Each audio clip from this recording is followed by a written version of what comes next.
Bueno, y pasamos al siguiente nivel, que es el contexto de fila. Y bueno, ¿qué nos ocurre con el contexto de fila? Power BI lo que hace en el contexto de fila es evaluar las operaciones que se hacen fila por fila de las tablas. ¿Qué quiero decir con esto? A ver si, por ejemplo, vamos a ponerlo con un ejemplo que siempre va mejor. En la vista de tabla, donde tenemos aquí los datos puros, por decirlo de alguna forma, si, por ejemplo, quisiéramos saber los minutos que se han reproducido estas películas, me lo invento, es un dato un poco absurdo, pero bueno, igual alguien lo quiere saber, pues multiplicaríamos la duración en minutos de la película por el review count, que es las veces que se ha reproducido la película.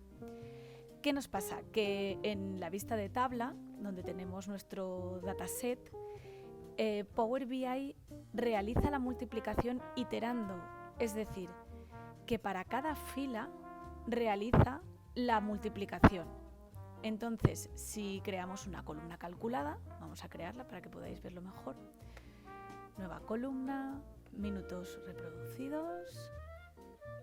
Muy bien, y vamos a multiplicar review count por la duración de los minutos. Vale. ¿Qué vemos? En el contexto de fila, sí que vemos que esta fórmula DAX, esta operación DAX que hemos programado, se repite fila por fila para poder realizar la multiplicación entre los minutos y las veces que se ha reproducido la película. ¿Qué pasa? Que aquí, al igual que no teníamos antes contexto de filtro, porque es la tabla de los datos propiamente dichos, aquí sí que tenemos un contexto de fila. Entonces, no podríamos reproducir de otra forma esta multiplicación, porque claro, no podemos multiplicar toda la columna y volver a multiplicar por la columna de duración minutos. No podemos realizar una suma de cada columna y después multiplicarlo, porque no funciona así. Entonces, lo que hace Power BI es, fila por fila, realizar esta multiplicación. Aquí sí que tenemos un contexto de fila. Bueno, ¿qué nos pasa cuando intentamos hacerlo en un objeto visual? Volvemos aquí a nuestra tabla maravillosa que hemos hecho antes y bueno, si utilizamos la columna que hemos calculado, minutos, y la arrastramos a valores, sí que vemos que funciona, minutos reproducidos. Pero bueno, ahora imaginemos que esta columna no la tenemos. Además, no es nada recomendable utilizar columnas calculadas porque bueno, sobrecargan nuestro modelo de datos y hacen las consultas bastante más pesadas. Entonces, bueno, todo lo que podamos hacer en DAX, mucho mejor, porque calcula los datos como diciendo en ese momento, ¿no? En la nube. Entonces no están físicamente alojados en las tablas. Así que bueno, vamos a hacer lo mismo, vamos a crear una medida a la que llamemos minutos totales, por ejemplo. Muy bien. Y ahora intentamos hacer la multiplicación. ¿Qué pasa? Ostras, que no encontramos por ningún sitio la tabla. Entonces, ¿cómo podemos solucionar esto? Necesitamos una fórmula iteradora que vaya línea por línea y según el contexto de filtro, que ya sabemos lo que es el contexto de filtro, me calcule la multiplicación entre review count, las veces que se han visto la película, por los minutos. Bueno, ¿y cómo conseguimos esta multiplicación si no podemos multiplicar columnas con una medida? Pues bueno, entonces lo que tendremos que utilizar es una función iteradora, que en este caso va a ser sumX. Todas las funciones de DAX que veáis que terminan en X son funciones iteradoras. ¿Qué quiere decir esto? Que realizan la multiplicación, la suma o lo que necesitemos, la operación matemática que necesitemos, fila por fila en el objeto visual. Entonces, bueno, lo que vamos a hacer es, vamos a escribir una nueva medida que va a ser minutos totales. Vamos a utilizar la función sumX. Y primero, en el primer campo, la función nos pide el nombre de la tabla sobre la que tenemos que iterar, que es Lowest Ranked Movies. Bueno, tenía que haberle hecho un título un poco más corto, la verdad. Y la expresión que necesitamos es la multiplicación entre review count. Ahora ya, como dentro de sumX estamos ya hablando de esta tabla, ya podemos hacer cosas con las columnas.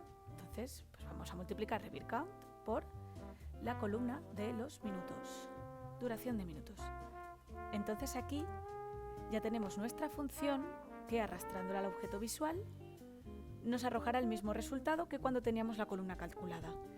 Muchísimo mejor con una función, porque bueno, no ocupa espacio. Nuestro modelo será mucho más sencillo y liviano, mucho más eficiente.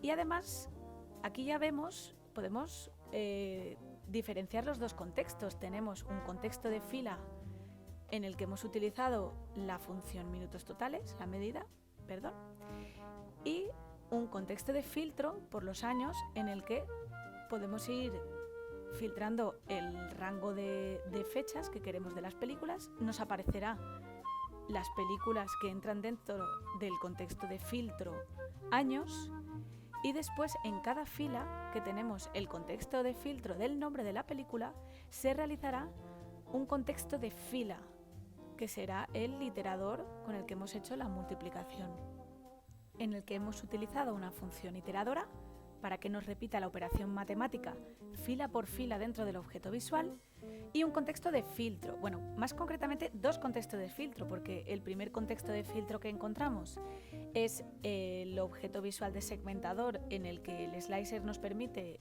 agrupar las películas por años, por temporada, entre el año 1964 al 2003, 2004, para que nos salgan las películas. Y después dentro del objeto visual tenemos un segundo contexto de filtro que estamos utilizando en las filas, que es el nombre de la película. Bueno, y como final vamos a añadir un pequeño ejemplo, otro más, para terminar de representar el contexto de fila, basándonos en el ejemplo que hemos hecho anteriormente con la función sum. Bueno, no sé si sabéis que la función sum pertenece al grupo de las funciones agregadoras, es decir, que nos realizan las operaciones del completo de la columna de datos. Y por otro lado tenemos las funciones iteradoras como sumx, calculate, average, que son funciones que se dedican a repetir fila por fila la operación o la función a la que hemos llamado. Entonces, volviendo otra vez sobre la columna calculada que habíamos hecho en el anterior vídeo para explicar el contexto de filtro, podríamos decir, vale, pues bueno, aquí realizando un sum, una función agregadora, está claro que las visualizaciones totales nos saca un total porque no se está aplicando ningún contexto de filtro. Pero ¿qué pasaría si yo necesitara que esas visualizaciones totales se convirtieran en las visualizaciones que hay fila por fila? A ver, pensaréis, esto es un poco tonto porque claro, si te vas a la columna review count, ya está en sí ese resultado que queremos. Pero bueno, yo lo que quiero es que sobre esta función de sum veamos cómo podemos convertirla de una función agregadora a una función iteradora. Entonces, ¿qué vamos a hacer? Utilizar la función calculate. Calculate, tanto si la conocéis como si no, os explico un poco, es la función que salvará tu vida en el 90% de los problemas que tengas en DAX. Calculate es la solución. ¿Qué hace esta fórmula? Realizar operaciones, pero con un contexto de filtro, ¿vale?, que nosotros le añadamos. Por ejemplo, podemos decir que me gustaría la suma de todas las visualizaciones, pero, y añadiríamos la segunda condición, cuando el año de estreno de la película sea 1985, por ejemplo. Pero bueno, también la podéis utilizar sin este segundo filtro. O sea, Calculate funciona ya con el primer argumento. Entonces vamos a hacer un experimento. Vamos a coger la columna calculada de visualizaciones totales y a este sum lo vamos a englobar dentro de la función calculate. Entonces escribimos calculate, abrimos el paréntesis, el primer argumento es sum y cerramos paréntesis. Y ahora comprobamos que efectivamente ha pasado de un contexto de filtro, que bueno, aquí no existía y por eso nos daba el total, a un contexto de fila. Entonces hemos encerrado esta función y hemos cambiado su comportamiento. De aquí que venga yo a tanto incidir en que es muy importante que sepáis distinguir entre el contexto de fila que se está aplicando, el contexto de filtro que se está aplicando y el contexto de transición que se está aplicando. Igual me repito mucho, pero de verdad que es súper importante porque os puede ayudar muchísimo a resolver fórmulas de DAX complicadas, porque de esta forma sabemos cómo se está comportando nuestro código. Y bueno, una vez comprendidos lo que son el contexto de filtro y el contexto de fila, ya solo nos queda pasar al contexto de transición. Si quieres saber cómo funciona este último contexto, dale al siguiente vídeo.